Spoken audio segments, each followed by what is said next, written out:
Good afternoon. It's 3:27 p.m., 10:14 after a huge run. This is the NASDAQ comp. And relative to the other charts, the same scenario applies. And we have broken right here when I come off of, this was a weekly chart. When I come off of this reversal to a lower high reversal, and I connect this point, I connect that point, I come straight across here, right above that 2,000 mark is considered very bullish from this extreme downward pressures that had happened over here at the top. That was a one bottom there.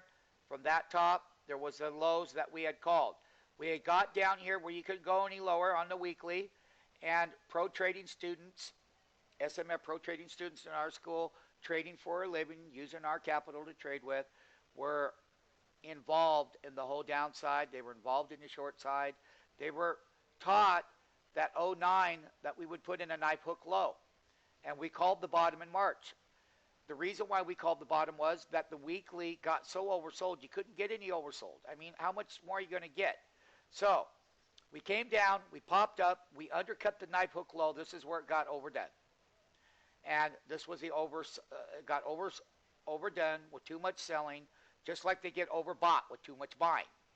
Basically, once we got up above this blue line, that's a 10-week moving average, and it crossed above the 20-week, and it's been rising, just kind of like the other indexes, that was bullish. The buy signal didn't even come in till 5:31 on the NASDAQ comp. This is the NASDAQ comp, and this line here is a 200-week moving average.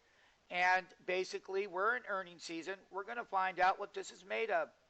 Because this is a neckline here, people, right below there in the NASDAQ comp. It's a perfect area if the buyers don't show up to push that through there. We're getting top heavy down here. You know, we're not over here on 913. We're at 95% overbought. Well, you know, we had a correction on the weekly MACD. We had a 2-week pullback. We got down to 84. Hey, anything above 80 is overbought in my view. When we start getting up to the mid-90s or higher, we're starting to get into extreme overbought territories. Basically, I'm going to draw a trend line right here. And that's at 2250. And this is where the downtrend started. Institutions are going to have limit orders out to sell some of the news. Granted, we're in earnings season once again.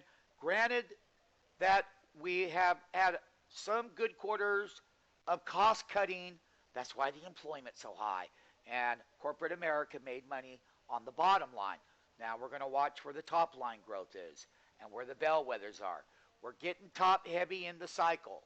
And once again, from that bottom here, I'm going to draw a diagonal trend line off of that first low in 08. And I'm going to bring that right up to these tops. I'm going to take that swing low of 09, where they got oversold here, they overdid it, and I'm going to bring that trend line right up there. That's a long-year multi-rising wedge. They overshot here, and they're overshooting to the upside. The sustainability of that trend, wherever we end up in here, because the whole move has been a double, okay, so you had a little bit of a pullback in here. You had a little bit of a pullback here. You had a double week where we shorted that and we went long. Traders were here. They know what we did. Long-term 2000 retracement trend from this long cycle down. We're getting that lift. Sustainability going forward into 2010. I say we have a correction. The earnings are going to be a mixed bag this quarter. Some top-line growth will be there. Some companies are leveraged different than others, but we're getting top-end heavy on the percent DS. The percent DA, that's a slow one. That's this black line. And when we get up in here like 95, that's extremely overbought. It doesn't happen very often. So what I'm telling people is, as we come up in here and make these highs, cross these trend lines, we're going to have problem. And we're going to be unloading our stock. We've been letting them go as high as they can. But let me tell you something. We're also buying call options on the volatility index to hedge. So we would be calls on the VIX So when the VIX goes higher and this corrects, that's going to be one of our trades that we do, and we'll do that on another time. But once again, I just want to update all of our traders, all of our trading staff, and we're long in the tooth here, people, and it's extremely bullish, sure, but we're overdone. We came off the pendulum here, the pendulum, secondary pendulum swing here, and we're coming back up to test some major downtrends that happened last year.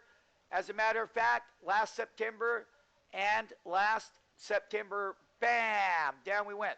So basically they overshot it. We were short the whole time. We have people here that will witness that. Right now, I'm just letting people know where the NASDAQ comp is, and they better be reporting great earnings, because a lot of it could be buy the rumor, sell the news. Date, 10/14, 209, 3:33 p.m. Pacific Standard Time.